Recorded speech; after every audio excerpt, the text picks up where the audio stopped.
Exactamente, qué bueno. Denle continuar todos allí. Si les aparece el letrero de que está siendo grabada, denle continuar. Listo, ya está, ya comenzó el recording. Okay. Ya, perfecto, perfecto, Luis. Oye, muchas gracias, Luis, por el recordatorio. Bueno, estoy también compartiendo con algunos en Instagram y en Facebook este estudio. Para los hermanos que se están conectando, estamos estudiando el análisis de los salmos o algunos tips. Así que, bueno, tratemos de aprovechar al máximo, ¿verdad? Este tiempito que el Señor nos regala. Fíjense una frase poética tan conocida como Jehová es mi pastor y nada me faltará. Salmo 23, 1. Yo quería más o menos hablar un poco de dos estructuras, o bueno, más de dos, pero por ahora quizás dos, en relación con este tema de la estructura poética en los salmos. Jehová es mi pastor, nada me faltará. Un salmo básicamente se compone de lo que se llama una línea poética y luego varias líneas poéticas constituyen lo que se llama el verso. Entonces, la línea poética sería esa oración, es una oración gramatical por lo general, porque tiene un sujeto, tiene un verbo, tiene un predicado. Entonces, las líneas poéticas son esas pequeñas oraciones o expresiones, mejor dicho, que juntas componen un verso. Coinciden casi siempre, con muy pocas excepciones, coinciden con lo que uno llama versículo en la Biblia. De hecho, la palabra versículo se deriva de la palabra verso, o sea, hay una relación semántica entre la palabra versículo y la palabra verso. Fíjense que tienen la misma raíz. Entonces, en este versículo 1, que es a la vez un verso, tenemos dos líneas poéticas. La primera línea poética, Jehová es mi pastor. Les pregunto, pueden abrir el micrófono y participar. ¿Cuál es el verbo en la primera línea poética, Jehová es mi pastor? Es. Muy bien, el verbo es. El verbo ser, pero en este caso está conjugado, ¿verdad? Jehová es mi pastor. Y luego entonces tenemos la segunda línea poética, que es nada me faltará. A ver, en esa segunda línea poética, ¿cuál sería el verbo? Faltará. Faltará, muy bien, que es el verbo faltar, pero está en futuro, nada me faltará. Ahora, esto por supuesto aquí estoy mezclando un poquito también de gramática porque la poesía, a pesar de ser artística, no escapa del análisis gramatical. Así que lo poco o mucho que hayamos nosotros recibido en el área de gramática, aquí se aplica también. Ahora, tenemos dos líneas poéticas y un verso. Piensen un poco en el Salmo 1 ahora. Vamos a pensar un poquito en el Salmo 1. Vamos a considerar los primeros tres versículos que dicen, bienaventurado el varón que no anduvo en consejo de malos, ni estuvo en camino de pecadores, ni en silla de escarnecedores se ha sentado, sino que en la ley de Jehová está su delicia, y en su ley medita de día y de noche. Será como árbol plantado junto a corrientes de agua, que da su fruto en su tiempo, y su hoja no cae, y todo lo que hace prosperará. Bien, en estos primeros tres versículos, una pregunta que haría yo, tipo ejercicio aquí entre nosotros, ¿cuántas líneas poéticas hay? O sea, primero, ¿cuántos versos hay? ¿Y cuántas líneas poéticas tiene cada verso? A ver, piensen un poquito, revisen bien el texto y luego ustedes me dicen cuántos versos tengo aquí y cuántas líneas poéticas tiene cada verso. Piénsenlo un poquito.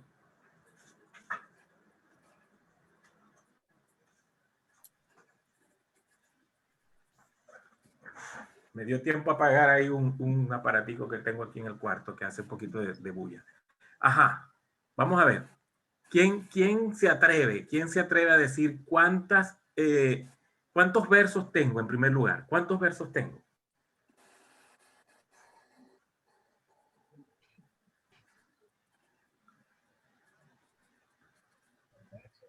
¿Cuántos versos tengo en estos primeros 3 versículos? Ajá. Hay 3 versos, Samuel. Hay tres versos, muy bien. ¿Se acuerdan que dije que cada versículo equivale a un verso? Que más o menos es lo mismo. No en todos los casos, repito, se aplica, pero en casi todos se aplica. Entonces, si acabo de leer los versículos del 1 al 3, ¿cuántos versos tendré? Bueno, la respuesta más lógica, 3 versos. Entonces tengo 3 versos. 3 versos. ¿Aló? ¿Alguien dijo algo? Perdón, parece que no lo escuché. Ok. Tengo 3 versos. ¿Cuántas líneas poéticas tiene el versículo 1 o el verso 1?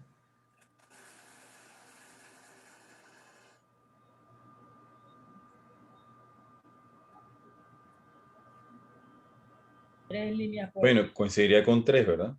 Muy Coincide bien, con 3. perfecto. Coincidiría con 3. Tenemos 3 líneas poéticas en el versículo 1. Ahora voy a hacer una afirmación que es como un tips para nosotros. Un verso o un versículo, estamos hablando prácticamente de lo mismo, puede tener 2 o más líneas poéticas. 3, 4, 5. Realmente no hay un límite. Por lo general no son tantas. Yo diría que un promedio puede ser hasta 5 líneas poéticas. Un promedio. Pero hay salmos que tienen versículos que tienen 4 o 6 líneas poéticas. Casi siempre el patrón es 2. El patrón, digamos. Pero quiero que piensen siempre en las líneas poéticas como una expresión que puede variar en cantidad. 2, 3, 4, 5, 6 líneas poéticas. Un versículo, o sea, un verso. Muy bien. El verso 2 o versículo 2, ¿cuántas líneas poéticas tiene en el Salmo 1? 2. 2, muy bien, tiene 2. ¿Qué son? Sino que en la ley de Jehová está su delicia, sería una línea poética, y la otra, y en su ley medita de día y de noche. Pero el verso 3 o el versículo 3. Perdón, Luis, tienes tu mano arriba. ¿Qué? ¿Un comentario o una pregunta? No, un comentario, una pregunta. ¿Y cómo? Adelante, Luis. Claro, hay la tendencia que pudiera tener muchas líneas, ¿no? Allí el versículo, pero ¿cómo lo determinas? O sea, ¿cómo lo puedes identificar, ¿no? Muy bien, una buena pregunta. No siempre es fácil, pero por lo general, ustedes se dan cuenta que los salmos están escritos en forma de poema donde el texto está centrado, no está como la prosa que está sangrada a la izquierda, sino que el texto está centrado como los poemas en español, que uno abre un libro de poesía, perdón, y va a encontrar el poema casi en el centro de la hoja, en el centro de la página. Y hay un margen a la derecha, un margen a la izquierda, y en el centro está el poema. Y ustedes se van a dar cuenta que prácticamente hay una línea poética por cada línea física, ¿verdad? Una línea poética, otra línea poética, más o menos así también está en la Biblia. Por ejemplo, uno puede ver, bueno, va a depender también de los márgenes y de la edición de la Biblia, pero uno puede ver, por ejemplo, el Salmo 3, versículo 1. Oh Jehová, cuánto se han multiplicado mis adversarios. Eso es una línea poética.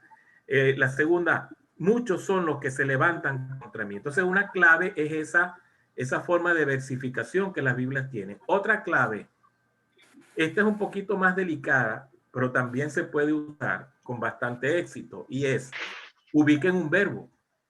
Ubiquen un verbo. Por ejemplo, ustedes me dijeron que el versículo 1, el verso 1, tiene 3 líneas poéticas. Muy bien. ¿Cuál sería el verbo de la primera línea poética? Anduvo. Anduvo. Anduvo. Anduvo, muy Tiempo bien. pasado. Bienaventurado el varón que no anduvo. ¿Cuántos verbos tiene esa línea poética? 1. Uno solo, muy bien, uno solo. Esa es otra guía, Luis, más o menos. Cuando digo más o menos, es que podemos encontrar algunas pocas excepciones.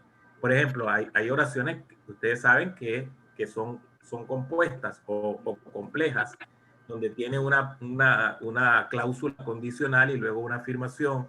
Ahí pudiera haber una pequeña variación, pero casi siempre uno puede con toda confianza asumir que una línea poética tiene un verbo. La siguiente expresión o oración, que si es otra línea poética, debe tener también su verbo. Ojo que a veces los verbos están en forma implícita. Ese es otro detallito que quizás vamos a hablar luego. Muy bien. Ahora, el verso 3 o el versículo 3.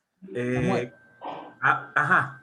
Kira, si nos metemos en el chat, Kira hizo un resumen respondiendo a la pregunta que estás haciendo. Si podemos mirar el chat, ven los versos y las líneas poéticas que está sugiriendo Kira.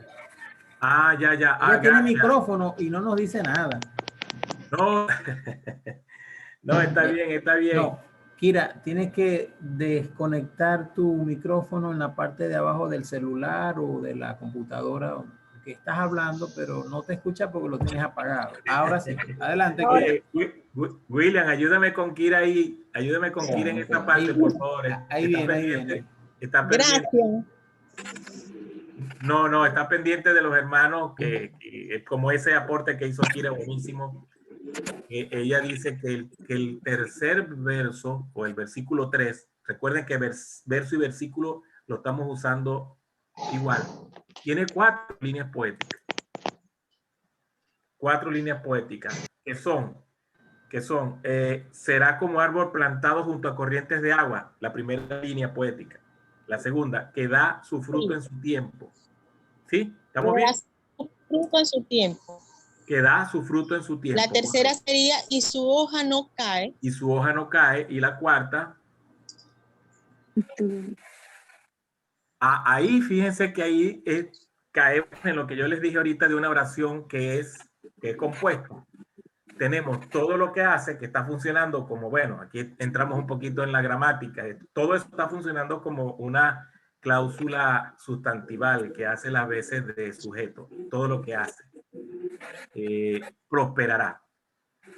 Ahora, perdón, aquí está Jonathan. Saludos para Jonathan, Dios te bendiga. Jonathan está preguntando, bueno, Jonathan, te saludamos también desde aquí, desde la iglesia Tipuro, que es una línea poética.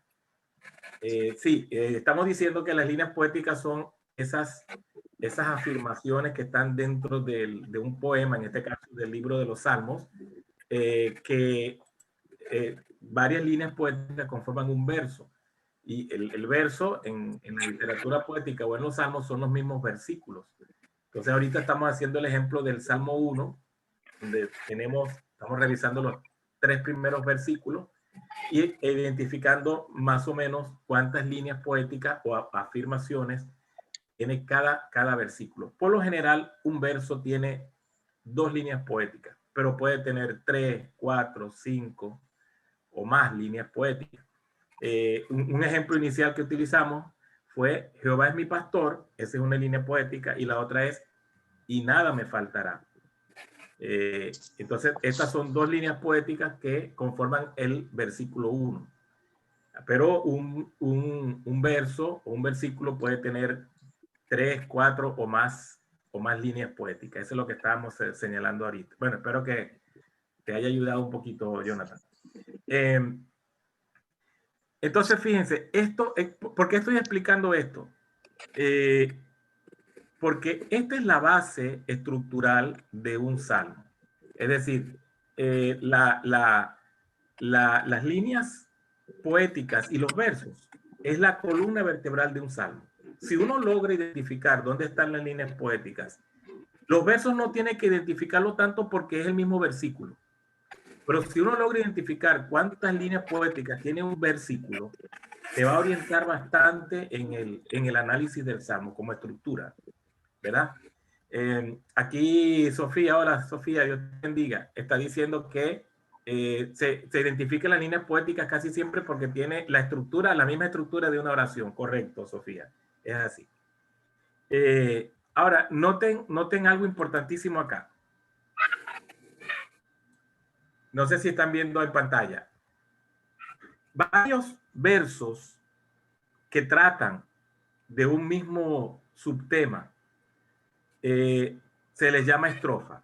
Voy a hacer una explicación un poquitico sobre esto. Varios versos que tratan de un mismo tema o subtema se les llama estrofa. Esto ocurre en las canciones. ¿Se dan cuenta que a veces las canciones tienen 3 estrofas? Un coro y 3 estrofas. Bueno, lo mismo ocurre aquí en el caso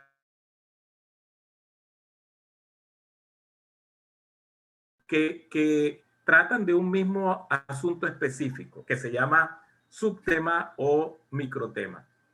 Por ejemplo, a ver, pensemos en algo muy conocido por nosotros, el himno nacional de Venezuela, Gloria al Bravo Pueblo. Gloria al Bravo Pueblo. Si uno se da cuenta, ese himno tiene varias estrofas, ¿cierto? Primera estrofa, segunda estrofa, que casi siempre nosotros nos aprendimos la primera, la segunda, pero la tercera cuando estábamos cantando se nos olvidaba un pedazo de la estrofa o unas frases y ahí estábamos, ¿verdad?, inventando. Pero si ustedes analizan, cada estrofa tiene una temática. Cada estrofa tiene una temática. Habla de un asunto, de la libertad, de las distintas clases sociales, del yugo que debe desaparecer. Se dan cuenta que cada estrofa trata de un subtema dentro del gran tema del himno, ¿verdad? Que es la independencia. Entonces, por ejemplo, aquí en el Salmo 1, estos primeros 3 versículos o versos, ellos 3 tratan de un solo asunto. Tratan de el varón bienaventurado. Porque todo lo que está diciendo en esos primeros 3 versos es de un varón que es bienaventurado, o que él lo llama bienaventurado. Dice en el versículo 1 lo que no hace. No anda en consejo de malos, no está en caminos de pecadores, no se sienta en silla de escarnecedores. Curiosamente empieza por lo que no hace. Luego dice lo que sí hace. En el verso 2 o el versículo 2. Se sienta en la ley de Jehová está su delicia, y en esa ley medita de día y de noche. Ese es el verso 2. Y el verso 3 entonces dice lo que sucede con él, el resultado de que está meditando en la ley de Dios, que va a ser como un árbol plantado, que da su fruto a su tiempo, su hoja no cae, y que todo lo que él hace va a prosperar. Entonces tenemos 3 elementos, 3 versos o 3 versículos que hablan de un solo aspecto del varón bienaventurado. A todo ese conjunto de versos lo llamamos estrofa. Entonces pudiéramos decir aquí, sin muchas dudas, que estamos frente a la primera estrofa del Salmo 1. Ok, pero el Salmo 1 no tiene solo 3 versículos o 3 versos, tiene 6. Entonces, el verso 4 no sigue hablando del varón bienaventurado. El verso 4 me va a hablar de otro subtema o microtema, que es los malos. Los No malos. así los malos, dice, que son como el tamo que arrebata el viento, por tanto ellos no se levantarán en el juicio, ni tampoco los pecadores en la congregación de los justos, porque Jehová conoce cuál es el camino de los justos, pero la senda de los malos va a perecer. Entonces se dan cuenta que hay un cambio, un ligero cambio. O algunos dirán, no es tan ligero. Bueno, es verdad. Porque del 1 al 3 se enfoca en el bienaventurado, pero del 4 al 6, o hay quienes dicen el 4 al 5, por lo menos, está hablando de los malos. Ya esa es otra estrofa.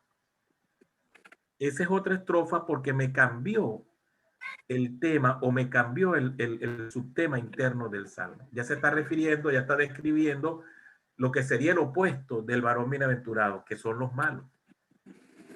Y noten que hay un gran contraste porque el varón bienaventurado está como un árbol frondoso, vigoroso, fructífero, en el 3, ¿verdad? Pero el malo, en el 4, es una rama seca, sin fruto, estéril, que está dando vuelta de aquí y de allá porque el viento se la lleva para acá y para allá. Es un gran contraste enorme. Entonces, obviamente que estamos frente a 2 estrofas. Esa sensibilidad de uno ver cuántas estrofas tiene el Salmo, es otra habilidad que tenemos que cultivar. Pero en este caso, por supuesto, para efectos de preparar un sermón o un estudio bíblico, es muy importante y es crítico porque esto me va a determinar cuántos puntos principales o cuántos elementos centrales va a tener o mi estudio bíblico o mi sermón o la exposición que yo voy a hacer. Porque cada estrofa constituye un elemento clave dentro del estudio. Si es un sermón, incluso puede equivaler a un punto principal del sermón o de la exposición. Si es un estudio bíblico, a lo mejor eso puede corresponder al primer principio que yo quiero comunicarle al grupo. Y una vez que redacte el principio, ya vamos a ver un poquito sobre esto, entonces puedo redactar actividades de aprendizaje para ayudar a los hermanos a entender bien ese principio. Quizás no lo voy a exponer yo, pero a través de preguntas voy a animarlos a ellos para que ellos lo descubran. Acuérdense que en educación transformadora uno no debe enseñar lo que puede preguntar. Uno más bien debe enseñar a través de preguntas, más que de hablar solamente uno, ¿verdad? Ahora, dicho esto, que es muy importante, quiero hacerle una equivalencia, no una equivalencia, más bien sería como una estrategia exegética entre el verso o el versículo que ya definimos que es, para nuestro caso, sinónimo, y lo que sería la redacción de una afirmación. Cuando uno está analizando el Salmo, una vez que hemos identificado los versos y cuántas líneas poéticas tiene cada verso, entonces me toca a mí redactar por cada verso, oigan bien que esto es importante, por cada verso una afirmación. Una afirmación. Ahora, ustedes me preguntarán, ¿qué es una afirmación? Muy bien. Una afirmación es un resumen que yo hago de ese versículo. Yo voy a resumir ese versículo, pero lo voy a hacer en mis propias palabras. No voy a decir lo mismo que está en el versículo. Y más que un resumen, pareciera más bien como una paráfrasis de ese versículo. Un ejemplo que les coloco. El mismo Salmo 23, que dice en su primer verso, Jehová es mi pastor, nada me faltará. Ya yo he determinado que eso es un verso. Ya he determinado que es un verso, ¿verdad? El versículo 1, pues. Entonces ahora voy a construir o voy a redactar una afirmación relacionada con ese verso. Puede sonar algo así como que Dios en su cuidado me provee lo que necesito. Voy a repetir. Dios en su cuidado me provee lo que necesito. Acabo de transformar un verso que es una construcción artística, retórica, con mucho adorno, utiliza el símil, la metáfora, lo acabo de convertir en una sencilla declaración sin figuras, sin retórica, una afirmación plana, se llama eso, es decir, no estoy adornándolo, lo estoy diciendo tal cual como yo lo entiendo, pero como diría uno, ¿verdad? En criollito. Jehová es mi pastor, nada me faltará. Eso es poético. Estoy comparando a Jehová con un pastor. Estoy usando una figura que se llama metáfora, que está comparando una realidad física con una realidad espiritual profunda. Y ahora estoy convirtiendo todo eso en una declaración que cualquier persona de la calle me puede entender. Yo le puedo decir a cualquier persona, cristiana o no, oye, sabes que Dios en su cuidado, Él me provee de todo lo que yo necesito. Y la persona agarra rápidamente, sin tener que decodificar esa figura, sin tener que hacer una traducción. Oye, ¿qué significa mi pastor? A Jehová es mi pastor, ¿a qué tipo de pastor se referirá? Etcétera, sin tener que hacer esas analogías. Yo le estoy diciendo claro y raspado, como dice uno, lenguaje llano o plano, que Dios en su cuidado me provee lo que necesito. Entonces, por cada verso que tenga el Salmo, yo tengo que escribir una afirmación. Esta tarea, yo sé que toma su tiempo porque tengo que analizar el verso bien. Por ejemplo, si hay palabras desconocidas en ese verso, Si hay alguna frase o expresión un poco oscura, ahí es donde yo consulto con comentarios, con diccionarios, con herramientas, ¿verdad? Que me pueden dar luz. Y algo muy importante que no deben olvidar, comparar con otras traducciones, entre las cuales yo recomiendo, bueno, la Reina Valera del 60, que es la que casi todos nosotros utilizamos, pero tener la nueva versión internacional, la Dios habla hoy, la Biblia de las Américas, por ejemplo, por lo menos esas, como consultas alternativas, porque seguro que al consultar alguna de ellas, me lo va a colocar en otras palabras que yo voy a entender lo que significa. Luis, estás levantando la mano, hermano. ¿Tienes una pregunta? Sí, esa afirmación, Samuel, ¿sería el punto de partida para el principio o ya es el principio como tal? Muy bien. Oye, Luis, buena pregunta. No, no sería este el principio. Todavía no hemos sacado el principio. Aquí apenas estamos como raspando un poquito la superficie de la propia estructura del Salmo. Y este es un esfuerzo, por supuesto, requiere un esfuerzo cognitivo importante porque yo estoy tratando ahora de entender lo que significa esa declaración poética para poder traducirla en un lenguaje llano o sencillo. Una de las labores, cuando yo estudio el Salmo, una de las labores interpretativas es entender lo que esa figura retórica significa. Esa es una de las labores y muy importante, por cierto, ¿no? Cuando yo leo, por ejemplo, como el ciervo brama por las corrientes de las aguas, así clama por ti, oh Dios, el alma mía. Oye, eso es una declaración poética profunda. Está comparando a la persona con un ciervo, con un venado, pues digamos, ¿no? En nuestro lenguaje, sediento, que hay sequía, no encuentra agua y está buscando desesperadamente agua y no le queda otra cosa que bramar, o sea, emitir un sonido profundo de su ser buscando agua.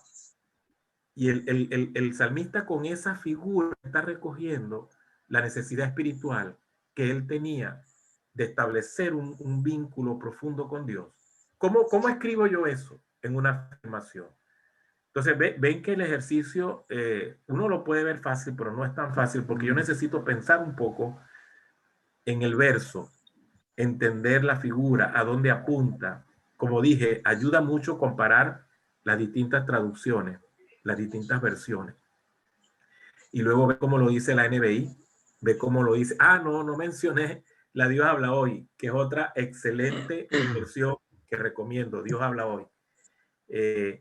NBI, Dios habla hoy, Biblia de las Américas, ¿verdad? Son traducciones importantes que al yo leerlas seguro voy a tener una perspectiva más enriquecida de lo que el verso significa.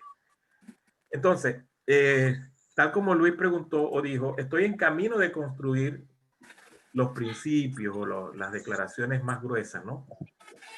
Entonces noten, por ejemplo, aquí estoy haciendo un ejercicio del Salmo 23 y colocándole a cada verso o a cada versículo, ¿verdad?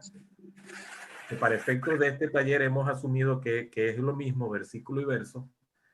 Estoy construyendo para cada verso una afirmación. Entonces, por ejemplo, versículo 1, Jehová mi pastor, nada me faltará. Yo le redacté la siguiente afirmación. Dios en su cuidado me provee lo que necesito. El verso 2, en lugares de delicados pastos me hará descansar, junto a aguas de reposo me pastoreará. Noten que ese verso tiene dos líneas poéticas. ¿Se dieron cuenta? El versículo 2 tiene dos líneas poéticas. La primera, en lugares de delicados pastos me hará descansar, y la segunda, junto a aguas de reposo me pastoreará. Ok, ese segundo verso o versículo, yo escribí la siguiente afirmación al lado. Dios me provee descanso.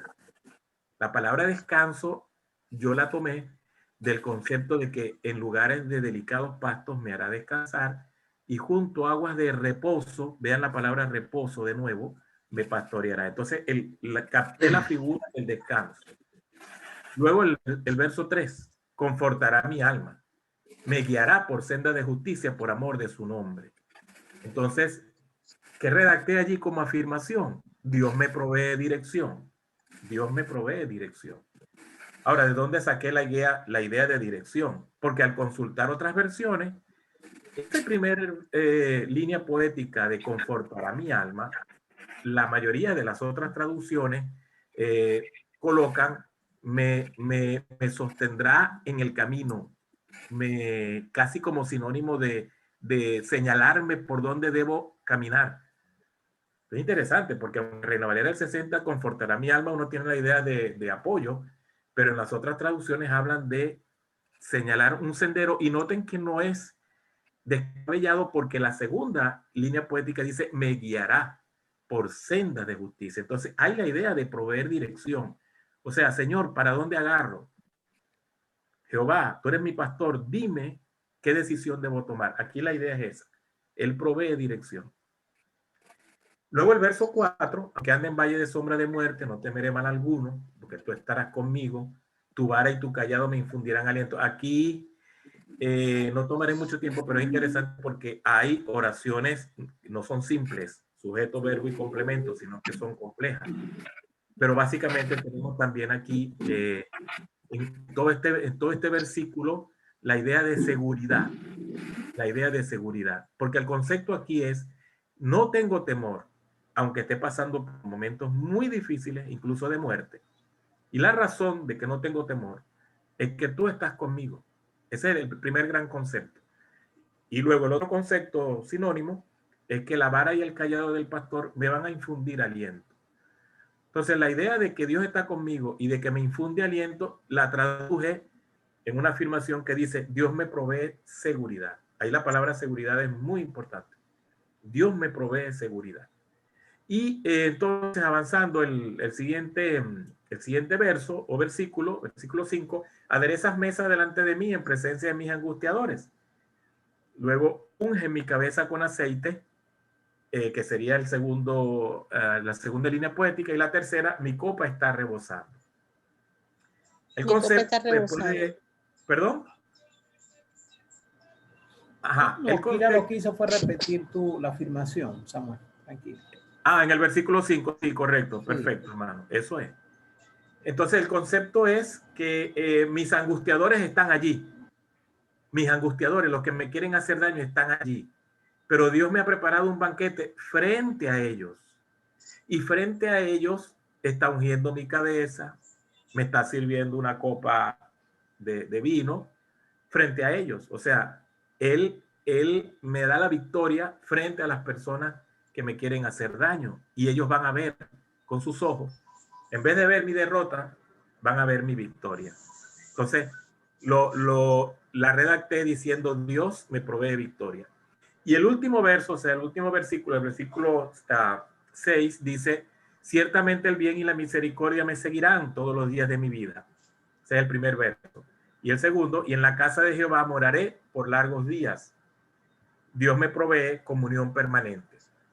Entonces, este ejercicio en el análisis de un salmo es clave. ¿Por qué? Porque yo tengo que traducir el lenguaje poético a un lenguaje sencillo, llano, fácil de entender por cualquiera. Tengo que decodificar las figuras que están presentes. Si hay un símil, si hay una metáfora, si hay una metonimia, una sinécdoque, cualquier figura literaria que esté presente en el verso, yo la tengo que transformar en una declaración sencilla. Repito, aquí es importante utilizar comentarios, o sea, buenos comentarios, y también traducciones, otras traducciones de la Biblia, consultarlas. Especialmente recomiendo, en el caso de los salmos, las versiones más dinámicas, o sea, las que tienen un lenguaje mucho más fácil de entender, como Dios habla hoy, NBI, Palabra de Dios para Todos, la Nueva Biblia Española, todas son traducciones dinámicas, que me van a decir esto mismo, pero con otra fraseología, que yo voy a entenderla. Y entonces allí, una vez que yo capte el sentido del verso, entonces coloco la afirmación correspondiente. Este cuadrito, entonces tengo que elaborarlo, un cuadrito por cada salmo. Un cuadrito por cada salmo. Cada verso, por cada verso. No, digo el cuadro general. Ok. Sí, el cuadro general. Sí, claro, una línea o una fila por cada verso. Exacto. Una fila por cada verso. Ok, entonces,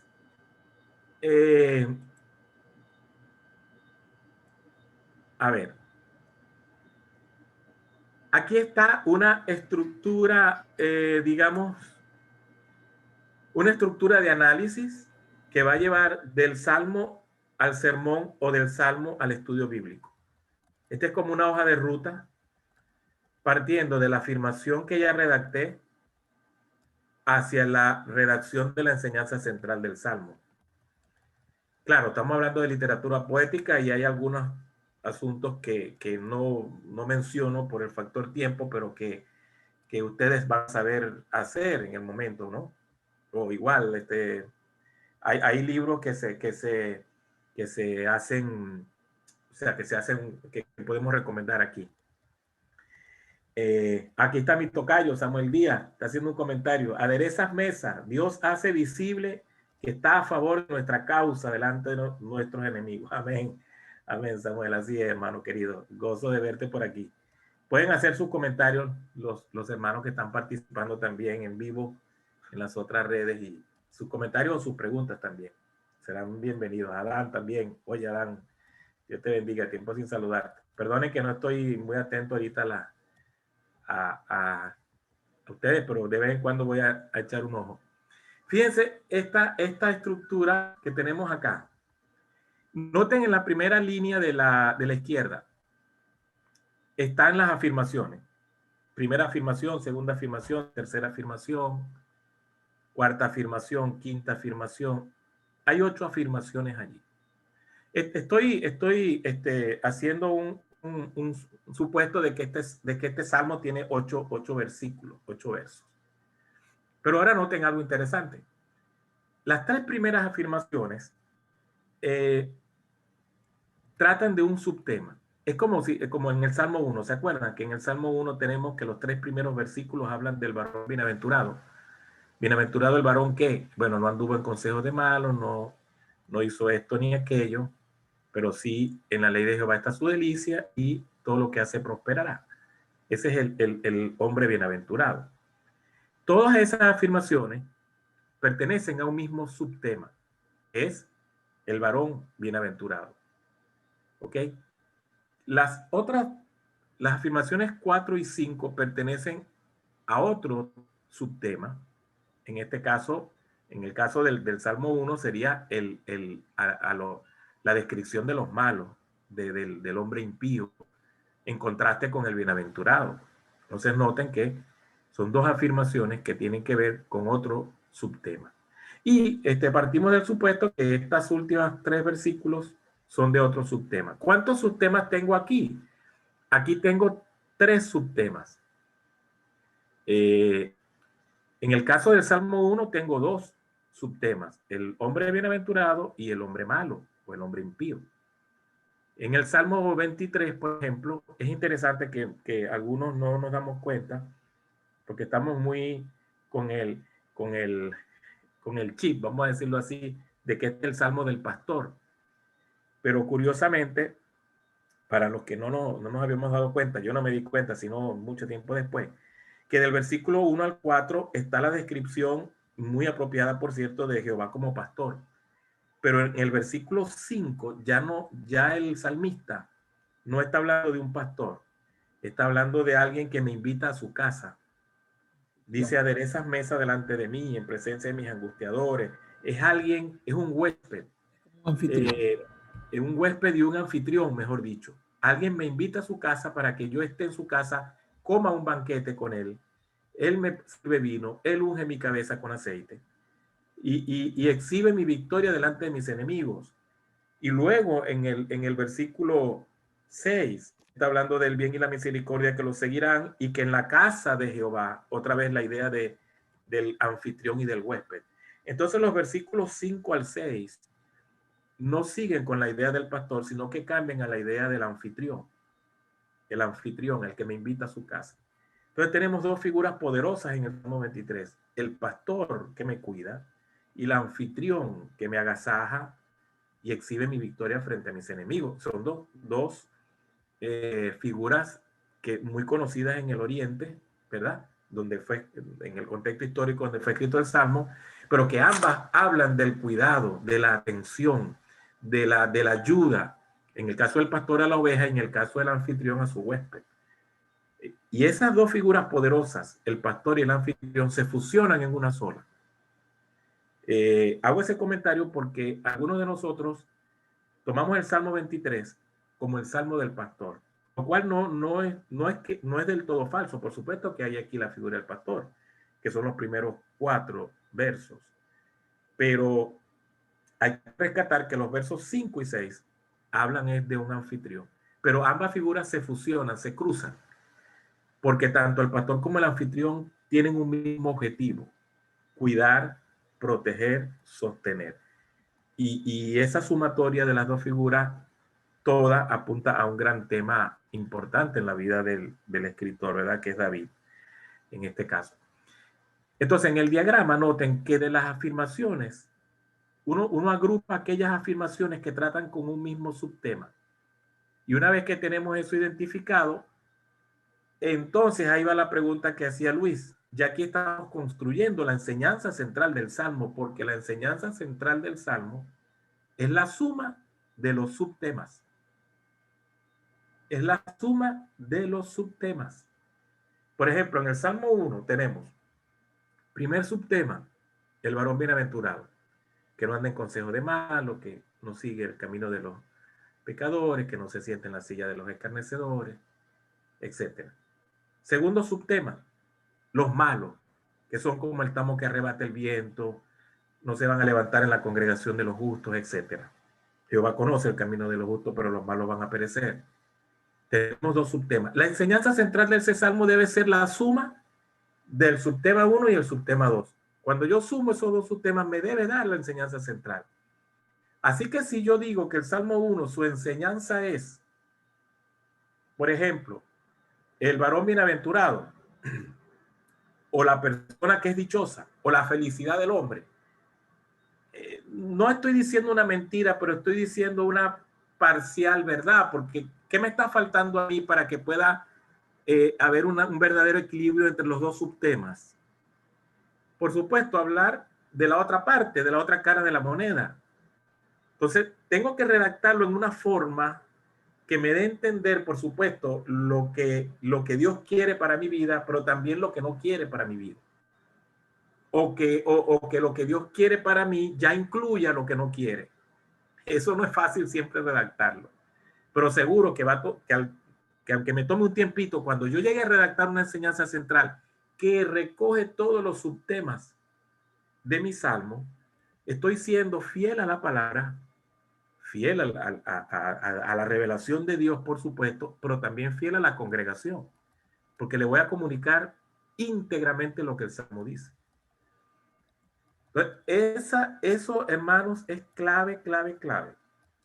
Redactar una afirmación por cada verso, identificar los subtemas presentes al agrupar las afirmaciones entre sí, y luego identificar la enseñanza global, es la suma de los diferentes temas o subtemas. Bueno, aquí hay un ejemplo así como medio rápido sobre el Salmo 1, ¿verdad? Vivir de tal manera que seamos aprobados por Dios. Alguien diría aprobados y no rechazados. A mí me gustó una verdad central de este salmo que leí de alguien una vez. Debemos tomar la decisión correcta entre agradar o no agradar a Dios. Algo así, no recuerdo bien. Pero la introducción era un hombre que estaba frente a un camino que se bifurcaba o que se dividía en dos, y él tenía que tomar la decisión cuál camino iba a tomar. Y él expuso este salmo como dos caminos, uno para honrar a Dios y otro para ser objeto del castigo de Dios. Y entonces la primera estrofa era el camino correcto que Dios aprobaba, y la segunda estrofa era el camino incorrecto que Dios castigaba. Y me pareció muy bien. Entonces noten que un bosquejo como este, por ejemplo, es sencillo, pero más o menos cubre los dos conceptos presentes en el Salmo.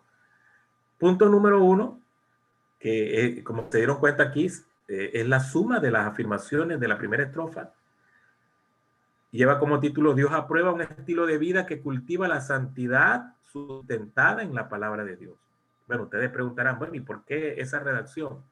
Si se fijan bien, esos 3 versos que incluyen esa primera estrofa hablan de esos temas, ¿no? Una vida de santidad. ¿Dónde está la santidad allí? No anda en caminos de los malos, no sigue el consejo de los pecadores, no se sienta en la silla de los escarnecedores. Eso es santidad. ¿Y dónde está allí que esa vida está sustentada en la palabra? Sino que en la ley de Jehová está su delicia y en su ley medita de día y de noche. ¿Y dónde está que Dios lo aprueba? Bueno, en que esa aprobación se ve en el resultado de su vida. Es un árbol junto a corrientes de agua que da su fruto a su tiempo, etc. Un tips que es bueno tomar en cuenta aquí. Cuando uno está predicando o enseñando sobre una literatura poética, debe evitar el lenguaje retórico. Ya el lenguaje retórico lo tiene el Salmo, pero cuando uno lo está exponiendo tiene que hablar en forma de declaraciones que son principios bíblicos. Por ejemplo, ¿es cierto o es falso que Dios aprueba un estilo de vida que cultiva la santidad sustentada en la palabra de Dios? Bueno, eso es cierto. Y es un principio bíblico que uno ve en el Antiguo Testamento, que lo ve en el Nuevo Testamento y que lo ve en el día de hoy. Un principio bíblico se define como aquella declaración que es válida en todo tiempo, en todo lugar, que no está sujeta a la cultura ni a ningún otro elemento que pueda minimizar su impacto y su verdad. Entonces, un principio es una verdad de Dios que es supracultural, que es válida en cualquier momento y en cualquier año que uno escoja, cualquier país que uno escoja. Entonces, ese es un principio, no cambia. Entonces, fíjense que los principios, y aquí donde Luis preguntaba, ¿de dónde salen los principios? Los principios realmente salen de la sumatoria de las afirmaciones que están contenidas en los versos. De allí sale el principio. En este caso, el primer principio que quiero que la congregación medite o revise es que Dios aprueba un estilo de vida que cultiva la santidad que está sustentada en la palabra de Dios. Otro principio, que es el número 2, relacionado con los otros versos. Dios reprueba, y vean que ahora estoy utilizando la palabra contraria, reprobar. Dios reprueba un estilo de vida que rechaza obedecerle. Yo lo pude haber redactado en otra forma, porque está redactado aquí en una manera, suena como negativo, bueno, es negativa. Bueno, en el Salmo es negativa también, pero yo lo pude haber colocado en una forma positiva, ¿no? Pero quise dejar el sabor que tiene el Salmo, en el sentido de que es negativo. Dios reprueba un estilo de vida que rechaza obedecerle a Él. Ahora, esto es verdad en el Antiguo Testamento, pero es verdad en el Nuevo Testamento también, y es verdad en la iglesia de hoy. Un estilo de vida que rechaza a Dios es reprobado por Él. ¿Dónde se ve esa reprobación? Bueno, ahí están los versículos 4, 5 y 6, ¿verdad? El que rechaza a Dios es estéril, es intrascendente, no va a participar de las bendiciones del pueblo de Dios, en el versículo 5. Y en el versículo 6 Dios les dará el pago final a cada uno. Entonces noten cómo en este pequeño bosquejo, que más que bosquejo yo diría que es como un diagrama más bien, se recoge, ya la literatura poética dejó de ser poética en este bosquejo y se convierte en un bosquejo para predicar o para enseñar o para compartir con un hermano, o bien sea en un devocional sencillo o en un diálogo o en una consejería. Esto se puede usar muy bien para consejería, para cuando uno está dando orientación a un hermano. Uno puede usar bosquejos como esto, ayudarle a transitar por este salmo, por ejemplo. Entonces noten cómo fuimos de la estructura poética a la estructura homilética, o mejor dicho, del texto poético a un texto convertido en afirmaciones sencillas, comprensibles. Esta es la idea esencial de un análisis poético. O sea, así trabajaríamos nosotros un análisis poético. Bueno, paro aquí, compartir pantalla. Y todavía están despiertos, qué bueno. Qué bueno. Veo ahí a William medio, bueno, los ojos medio cerrados, y a los muchachos no puedo verlo por la máscara. Aquí están algunos hermanos saludando. Juanmir, oye, tiempo sin saber de Juanmir. Juanmir les manda saludos. No, ella está aquí conectada. Yusmali, mi sobrina también, un abrazo. Hermana de Berlín. Atilano, wow, Atilano. Qué bueno verte, hermano, por estos lugares. Dios te bendiga y te guarde. Se me perdió el comentario de Atilano. Francis también, Eunice. Que Dios la bendiga. Sofía, bueno, ya saludé a Sofía un poquito. Eric, mi sobrino, Dios te bendiga, Eric. Saludos, un abrazo. Disculpe que estoy saludando a los hermanos que se están conectando también por las redes. Quiero dejarles un espacio ahora para preguntas. De esto que conversamos, y acuérdense que es como un acercamiento inicial, ¿verdad? ¿Qué preguntas les surgen? ¿Qué comentarios? ¿Qué inquietud puede brotar?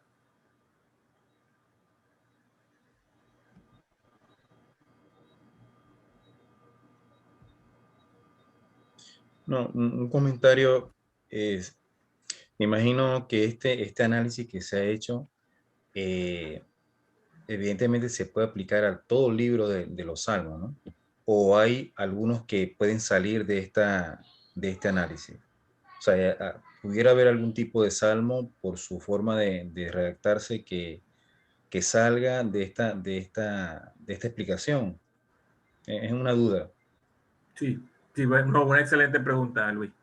Si hay algún salmo que escape de este tipo de análisis. No, salmo como tal no, porque los salmos de la literatura poética, los salmos son de los más comprimidos, es decir, tienen un tema que se desarrolla de principio a fin. Es una unidad autocontenida que tiene todos los elementos para hacerle este análisis. Pero otra literatura como Proverbios, no, ahí no se puede aplicar porque Proverbios son en su mayoría refranes sueltos, afirmaciones que no están conectadas a veces unas con la otra. Hay literatura un poquito más compleja como Job, que no es como un salmo normal porque es como un diálogo en poesía. Sí, que habla un amigo de Job, luego habla Job, luego habla el otro amigo. Ahí el análisis es un poquito diferente, aunque se pueden aplicar algunas de estas cosas que estamos diciendo aquí, por supuesto, pero en ese tipo de literatura se aplican incluso conceptos de la argumentación, como el análisis de diálogo. Pero Luis, la pregunta, en cuanto a los salmos, sí, casi, yo diría, todos los salmos, los 150 salmos que componen el Salterio, se le puede aplicar esto que hemos dicho ahora, sin ninguna limitación. Gracias, Samuel. Sí, ok. Quizás, Samuel, podemos añadir un poquito, claro, eso nos daría un poco, solo es un nivel de estructura.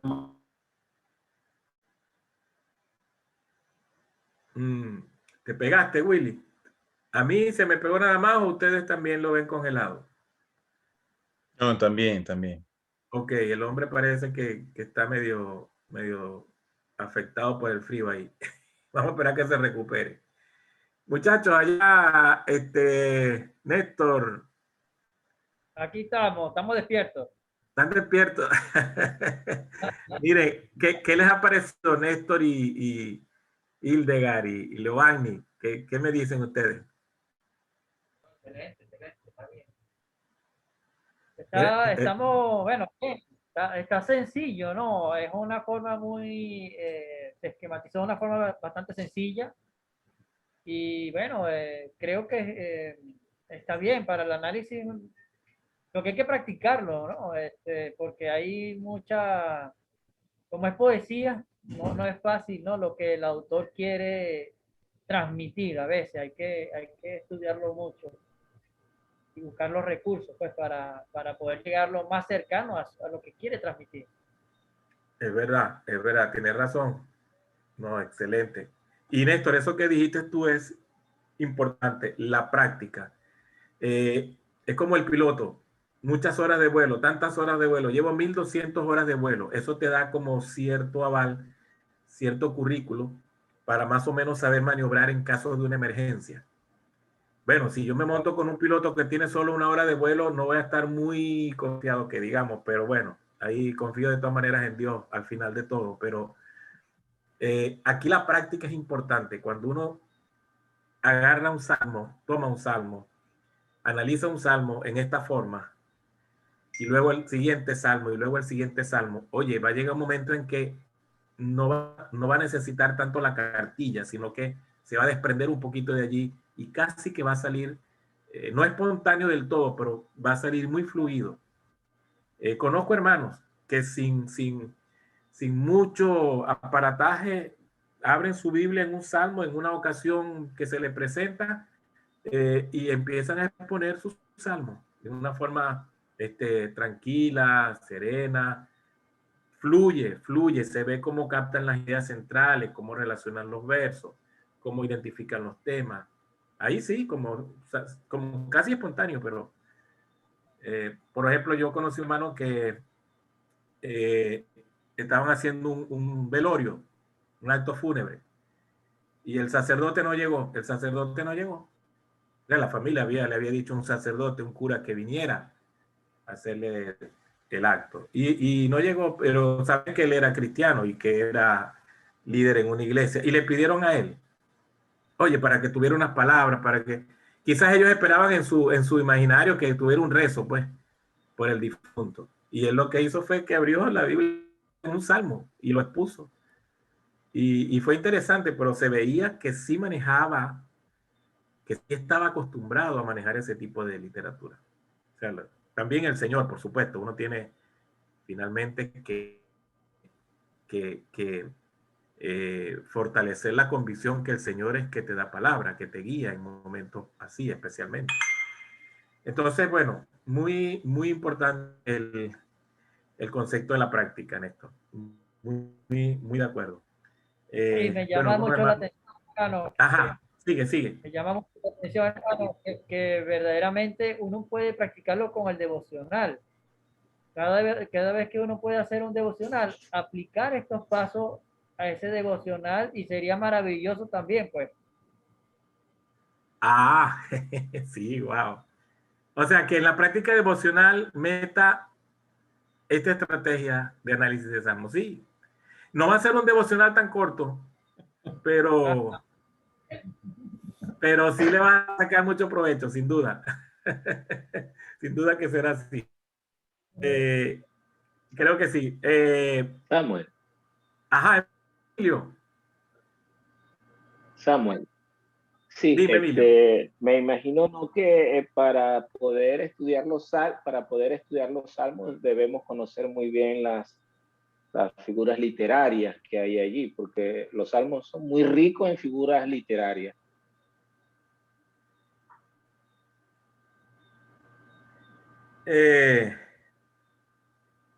Esta pregunta me la han hecho antes, sí. Por ejemplo, un hermano me dijo, hermano, yo no sé, yo no conozco el nombre de las figuras literarias.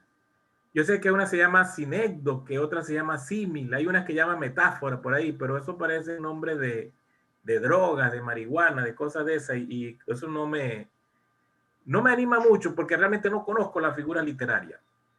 Yo he estado pensando en eso y una conclusión a la que he llegado es la siguiente. Yo creo que nosotros no necesitamos conocer el nombre de la figura, sino qué está haciendo esa figura. O sea, qué función está haciendo y cuál es su objetivo como figura. ¿Qué quiere transmitir? Por ejemplo, la que mencionamos, ¿verdad? Jehová es mi pastor, nada me faltará. Esa es una figura réplica. Si yo le preguntara a cualquier persona sin grado académico alguno como para que me responda así técnicamente, pero si yo le preguntara a una persona, ¿qué crees que este escritor quiso decir con eso? Que Jehová es su pastor. Él me lo va a explicar en sus propias palabras, pero me lo va a explicar. Te va a decir, bueno, que Dios es como que nos cuida, así como los pastores cuidan a sus ovejas, que están pendientes de ellas, perdón, y que las guían, les dan alimento. Más o menos eso es lo que el escritor quiere decir. Fíjense que pudo identificar la figura, qué función cumple la figura y más que todo lo que significa esa figura. Aunque él no sabe que técnicamente se llame metáfora. Él no sabe que se llama metáfora, no sabe la función de la metáfora, pero sabe lo que la figura significa. Entonces, yo respondería a esta pregunta, Emilio, que es muy buena, por cierto, que en una primera instancia no es necesario que conozcamos los nombres de la figura o la definición de la figura, sino que sepamos qué está haciendo esa figura allí. O sea, qué nos quiere comunicar el autor. Y aquí de nuevo, y perdonen la insistencia, recomiendo la lectura de varias versiones. El mismo versículo, léelo en Dios habla hoy, Nueva Versión Internacional, Palabra de Dios para Todos, la Biblia de las Américas. Y tú vas a ver que solo leerlo, ya yo sé lo que aquí quiere decir este autor. Claro, él se está refiriendo. Pues ahorita no recuerdo exactamente cuál es el versículo que dice, si ustedes se acuerdan o alguien lo tiene por allí, que me recuerde en qué parte está, donde dice, mientras callé, envejecieron mis huesos. Algo así como que en mi gemir todo el día. Sí, se acuerdan que hay un versículo que dice eso. No recuerdo qué salmo es ahora, 39, 51, no sé. Creo que es Salmo 42. Salmo 42, oye, 42, parece. Sí, ok, bueno. Como Creo dice que es otro. No sé. Ok. El 42 es el siervo, sí, el siervo que brama. Ok, bueno, el tema es que esa frase, mientras callé, creo que es un salmo más bien de arrepentimiento. Mientras callé se envejecieron mis huesos en mi gemir todo el día. Si uno le pregunta a alguien, ¿qué significa eso de que mientras yo guardé silencio mis huesos se pusieron como viejos? Lo más probable es que la persona va a captar la figura. Sí, vale, cuando uno no confiesa, mientras callé, mientras guardé silencio sobre mi pecado, oye, yo me sentí mal por dentro. Sentí como que los huesos se me secaban. Sentí una sensación desagradable por dentro. Casi como enfermo físicamente, al no confesar mi pecado. Entonces, eso es lo importante, captar. Salmo 32. Salmo 32, gracias, hermano. Salmo 32. Ahí está. Sí. Bienaventurado es 3 y 5.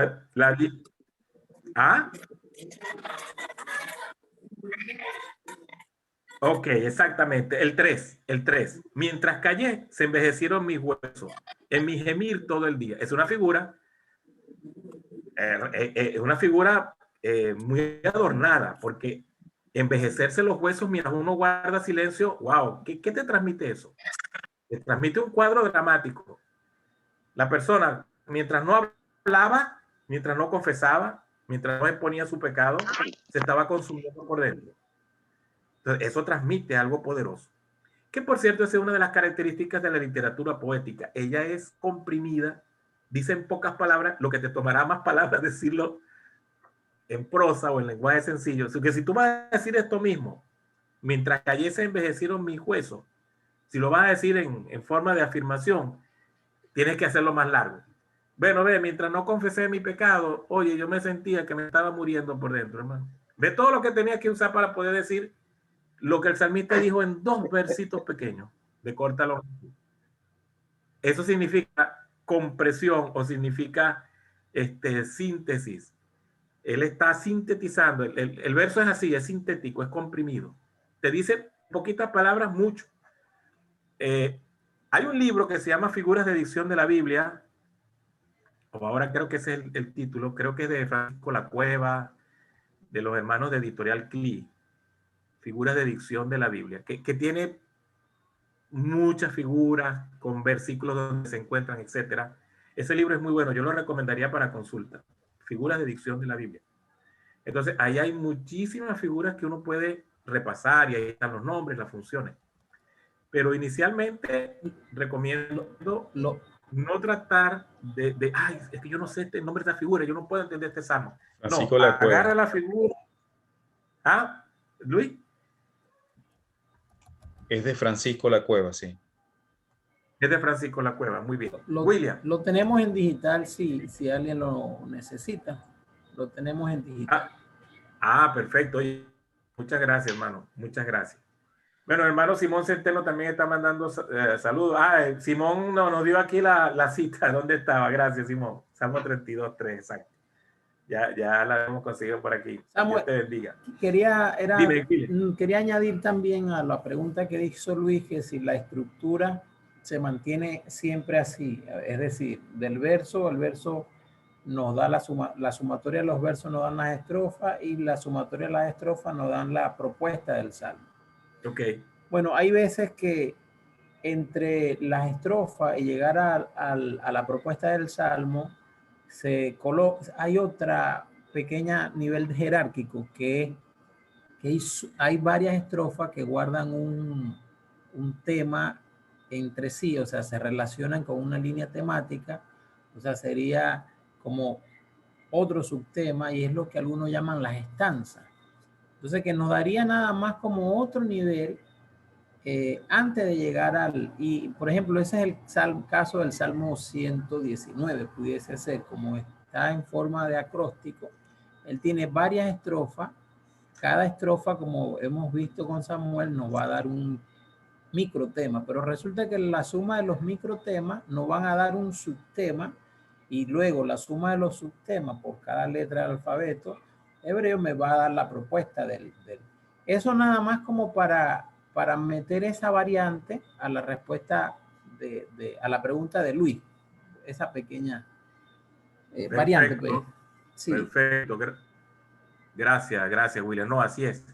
No, todos los textos, todos, relatos, textos argumentativos, las poesías, los discursos proféticos, todos, la estructura que tienen, ¿has visto las muñequillas rusas? Las muñecas rusas, la matrusca creo que la llaman, que es donde está una muñeca grande, luego yo no una nací, y hay hermano, yo no nací ese día, yo no jugué ese juego, hermano. Yo tampoco lo jugué, pero se llaman así, las matruscas, o no sé si ese es el nombre, pero así lo he escuchado yo. Son una muñeca dentro de otra, dentro de otra, dentro de otra, hasta que llega a una más pequeñita que ya no puedes abrir.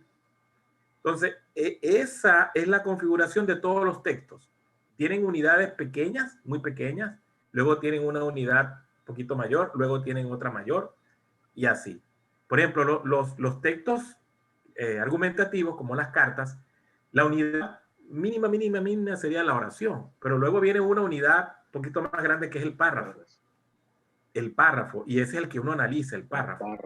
Luego viene la suma de 2 o 3 párrafos que me da una sección.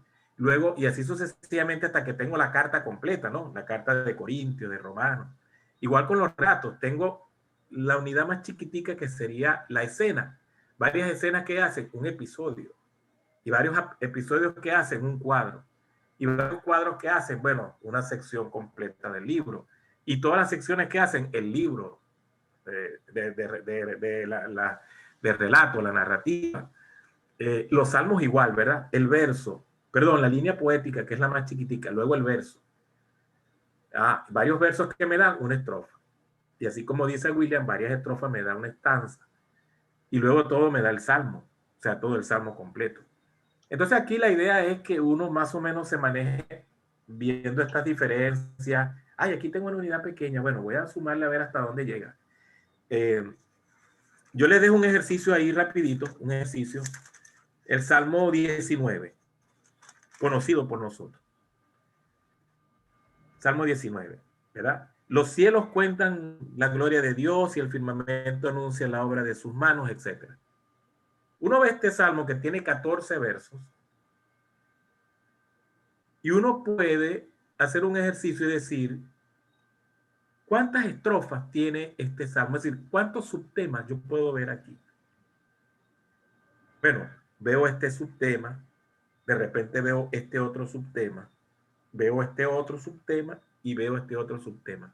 Bueno, ya les dije, yo veo 4, ¿no? Entonces,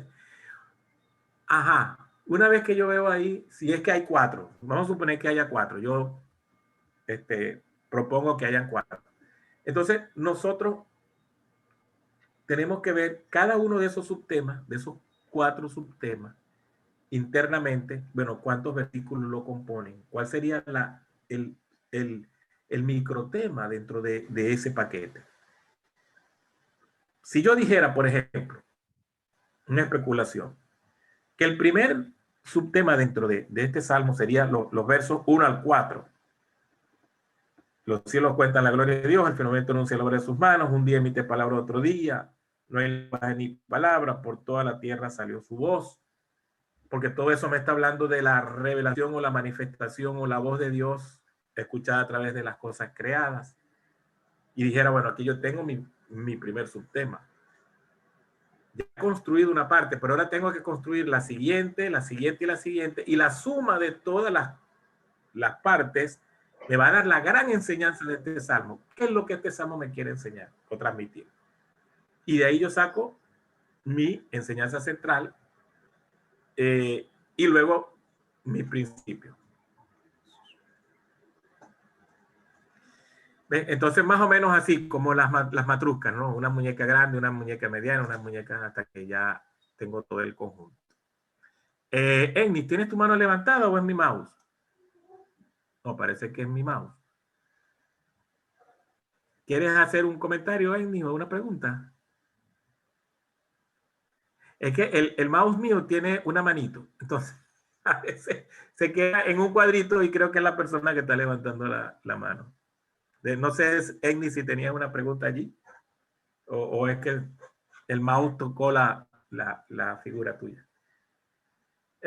Bueno, creo que más o menos sí tenemos, ¿verdad? Más o menos la comprensión básica para empezar a construir los temas. Bueno, déjenme saludar un ratico a los hermanos, los consiervos que se han conectado. Bendiciones, saludos a todos. Que Dios les guarde. Y yo aquí me enredé. Irving, oye hermano, Dios te bendiga y te guarde.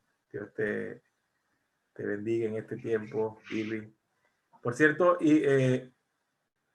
Irving es hijo de un gran amigo y partió con el Señor ya, hermano Custodio López. Hermano Custodio López junto con el hermano Roberto Hanna se dedicaron por varios años a enseñar justamente esta estrategia hermenéutica, el estudio de la Biblia por bloques de literatura, por género literario. De hecho, escribieron básicamente 3 módulos, que es el estudio narrativo, el estudio argumentativo y el estudio poético. Análisis de poesía, de argumento y de narrativa. Y lo han enseñado a un montón de pastores y líderes dentro, en Venezuela y fuera de Venezuela, quiero decir. Y la obra permanece, por supuesto. Custodio ya partió con el Señor, pero como dice la Escritura, ¿no? Bienaventurados los que mueren en Cristo, porque sus obras siguen, a pesar de que ellos físicamente no están. Y ahí está el gran trabajo que ellos hicieron. Así que, Irving, un saludo, hermano. Un saludo y un abrazo a la distancia. Miguel Ángel Bellorín también, Dios te bendiga. Germán Bersini, Dios te guarde. Dios les bendiga a todos. Gracias por conectarse, gracias por estar conectados con nosotros en este momento. Bueno, parece que se nos acabaron las municiones. No tenemos más que decir. William, No, Luis. No, a estudiar, pues ahora a estudiar y practicar. A estudiar, eso viene el examen. No, claro. Y la otra cosa es que van a estudiar porque los predicadores o los maestros, o sea, viene ahora el mes de julio y esta temporada va a ser sobre los salmos. Entonces, y bueno, la cosa está seria. Sí. Es verdad, es verdad. Sí. Bueno, miren, voy a estar a la orden para ayudarles con la orientación de la aplicación de estas estrategias y con literatura. Por ejemplo, algún salmo en particular. Hay hermanos que se han dedicado a ciertos salmos, por ejemplo, del 1 al 42, etcétera, que han dedicado muchos años de su vida a esos salmos en particulares. Entonces hay literatura como especializada por bloque de salmos. Entonces cualquier duda, por favor, consulten. Voy a estar pendiente de apoyarles. Y ahí nos veremos. ¿Está bien? Sí.